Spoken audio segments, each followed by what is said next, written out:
Ladies and gentlemen, boys and girls, as always, well, I can't really say as always because it's been a while since I've actually done a One Piece episode review. But I'm here today to do a One Piece episode review. Now, this episode is the flashback within the flashback of Law's flashback.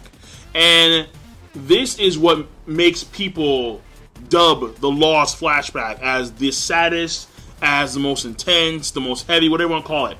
Basically, the worst flashback in One Piece, meaning from a tragedy standpoint. Now, obviously, the links are in the box below, as always, Crunchyroll and One Piece Official for the episode itself. Now, first of all, let me move this up. Yeah, there we go. Boom. Now, here's the thing. I don't know, honestly, if it's the worst flashback, because Brooks was pretty fucking bad, as was Robin's, and I think from a worse standpoint, it's a very opinionated thing. So I can't really give you an answer as to if the flashback is the worst among the flashbacks thus far, because we've seen pretty bad flashbacks, just saying. Granted, when it comes to everything else in the episode, the animation was overall, it was okay, not that great. When it comes to the pacing, it was still slow, but overall it was okay, because there was clearly a story to be told when it came to Lost Flashback. And, like, there were a few scenes involving, like, Senor Pink. Like, the fact that you had Don Flamingo's boys just, like, walk, like, yeah. And you had all these bullets firing at them, and none of them got even close to hitting. I'm like, what the fuck is this? Like, the opposing pirates were fucking terrible shooters. Like, apparently it's a One Piece staple anime, where the shots go way off. Like, no one took a lesson in target practice. Like, no one, apparently. Like, no one to a firing range, like, like, no. Like, they're all terrible at shooting. It's ridiculous. But, whatever. That's not really important here. What's important here is what happened in Flevance. The country where Law was born and raised up until he was, like, I forgot how old he was when he left. I want to say 10, right? Because he's 10 in the flashback. But in the flashback, I'm pretty sure he was a few years younger. That's my take on that. But either way. The whole thing here is that Flevance does have a very gruesome ending, considering that its beginnings were very good. In which they were prosperous, they were very successful because they had the white lead. Like, the plants were white, and then they were mining for, like, this white lead, in which they could actually make, very nice jewelry and pottery and whatnot. And it was unfortunate because they didn't realize that it was poisonous. But the world government did know it was poisonous. And the way the poison works in the system is that it's crazy because it literally cuts off the life expectancy for every generation. So if someone gets it when they're 7 years old, their kids will live until they're like 50. Down the line, 30, 10, and then that'll be it. The population won't get to the age to where they can actually have kids of their own, because they'll die before then. And that's how it works. And when they find out it's poisonous, that's when they seek help from other countries. But what the other countries do around them is that they actually barricade Flevance, the entire country. And people try to escape the barricade while I'm getting shot on sight. And when Flevance uses the lead that they actually mined for, instead of for jewelry and pottery and whatnot, they use it for bullets to fight back. The countries wind up swarming in, killing off everyone for the most part, with the exception of a few survivors, the Law being the main survivor. Because as far as you know, no one else survived. So, a very similar situation to O'Hara.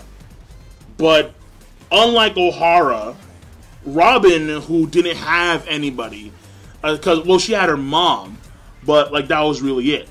And the bond between Robin and her mom wasn't that strong to begin with at all. And she did have Saul too, but I mean, that's different. Again, it's not on the same level as Law, because Law actually had a family. He had friends. And they all fucking died. His father got wastelanded by these guys coming into the damn doctor's office, shot him up. His sister Lami, it's heavily implied that she died in the fire when the hospital that she was in burnt down.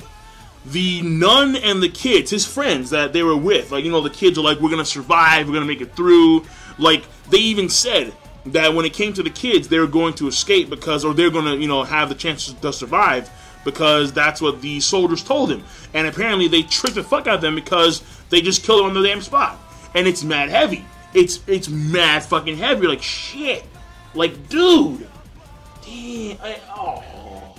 And here Law is at, like, you know, 8, 9, 10 years old, seeing a tragedy unimaginable to many people. Like, dog. So, and that's the flashback within the flashback. Granted, his flashback in general is not over yet. It only get, well, I can't say it gets worse, but it doesn't get any better. You see what I'm saying? So, like, the way things pan out is Law says he wound up escaping after he talks to Flamingo and Buffalo and Baby Five, whatnot. He basically says, I escaped by crawling under the dead bodies. So you see why his psyche was so warped when he was, you know, when he was a kid. He had seen the best of what humanity had to offer, given the fact that he lived in a very prosperous nation. He was trained to be a doctor at such a young age. He was helping people. And he went from the highest point, the zenith, all the way down to rock bottom and beyond in the fucking dirt, dog. As a kid, everything was going fine and peachy. And then he winds up suffering this huge tragedy. And the situation is magnified considering the fact that Law himself is also poisoned by the white lead amber poison. In his mind, I'm gonna die. I've seen my sister die. Well, I've seen my father die. I've seen my friends die. My sister's probably dead, which we can assume she is dead. So it's like, fuck it. Just fuck everything.